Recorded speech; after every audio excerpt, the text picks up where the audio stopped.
One of the reasons we're seeing more of these home security systems in use is the price. A lot of these systems now less than $200, and they shoot crystal clear HD video outside your home, connecting to your Wi-Fi for cloud-based storage so that you can see this feed anywhere in the world through your smartphone. The real concern, though, is third-party developers accessing that high-tech camera. Even silly stuff like being transformed into a fox uses a digital map of your face. I mean, this is one of the most popular apps on the App Store, especially with teens. But there's a darker side of Instagram you probably have no clue about. Now, if you're wondering where all the pieces get stacked up and welded together, that's right here in the Vertical Assembly Center. It's an enormous building, 171 feet tall to the very top, to build the spacecraft. Tonight we want to end out on this. The 5 apps predators use. Our experts have identified these apps as the ones you need to be watchful for. And we're going to start up here in the top left with Kick. Let's go inside your ear and show you exactly what's happening here when you put on these headphones and crank up the volume. The music, it travels inside, past the inner ear, past the eardrum. Well, the latest technological advancement brings us so close that you can look around and feel like you're actually there. Tonight, we bring you a first for WKRG, a news report shot in 360 degrees, reporting at the Pensacola Base Center. JB Biunno, News 5. Your turn. In the Whitman household, this is something new. Woo. You're watching 2-year-old twins, Kurt and Kate, use a tablet for the very first time.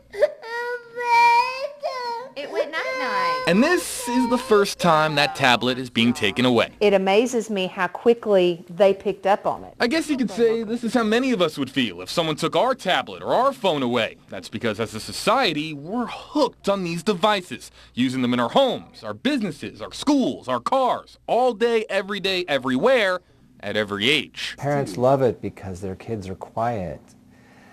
Parents love it for the same reason they love Sesame Street. It is a babysitter. Neurosurgeon Sean Clark says with this being a new technological trend, we don't know exactly how these devices are changing our brain function, but they are undoubtedly changing our behavior, particularly our social skills. Something has been invented that is so addictive that it can be so dangerous.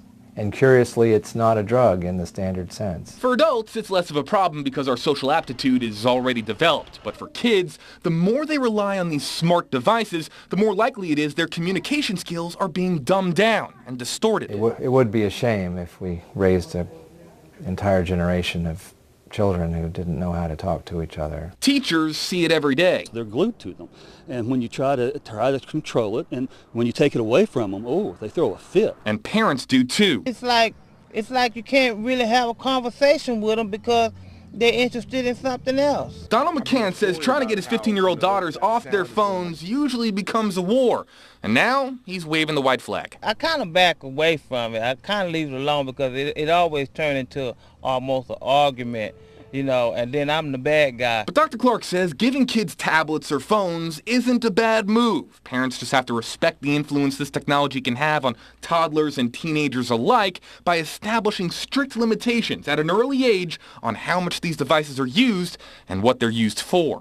And that's exactly what Jamie Whitman plans to do with the twins. We need to take it in doses and it needs to be monitored. It doesn't need to be a 24/7 thing, but you know, it's taking the good with the bad. Like all parents should, put rules in place to limit the effect of this digital danger.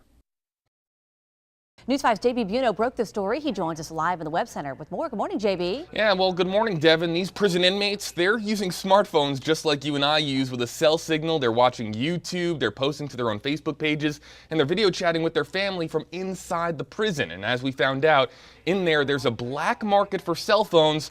And the inmates tell us the guards themselves are the biggest sellers. On Friday, this YouTube video was our first look inside the riots at home in prison. Posted online by an inmate with a smartphone. Then Monday, we video called an inmate during the second round of riots. We have barricaded the front door. Giving you an inside look behind the barricade. It's no secret, there are a lot of smartphones inside this maximum security prison. They don't search for them as hard as they used to. But the real secret is this. Is that what's happening? Are the guards selling you guys Smartphones? I mean, it goes, yeah. Corrections officers are selling smartphones to inmates. News 5 learning one prisoner paid $500 for a phone and $150 for the charger on prepaid gift cards snuck into the building. Just like anything, there's a way. This anonymous inmate telling us the guards think of smartphones as a way to keep the prison population busy, plus as a way to make some cash on the side. Is that what's going on there?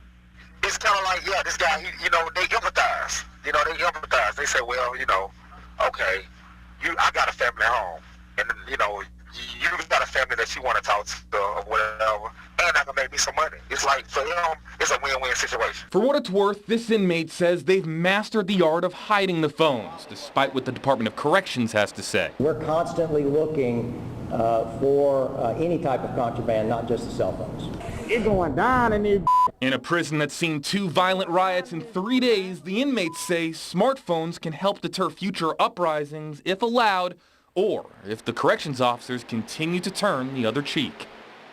Now, we did our homework for this story, speaking to about half a dozen inmates who admitted to getting their smartphones from corrections officers, saying that in there it's actually pretty normal. By now, you've probably seen it online. Fall after fall after fall, kids tumbling off their hoverboards.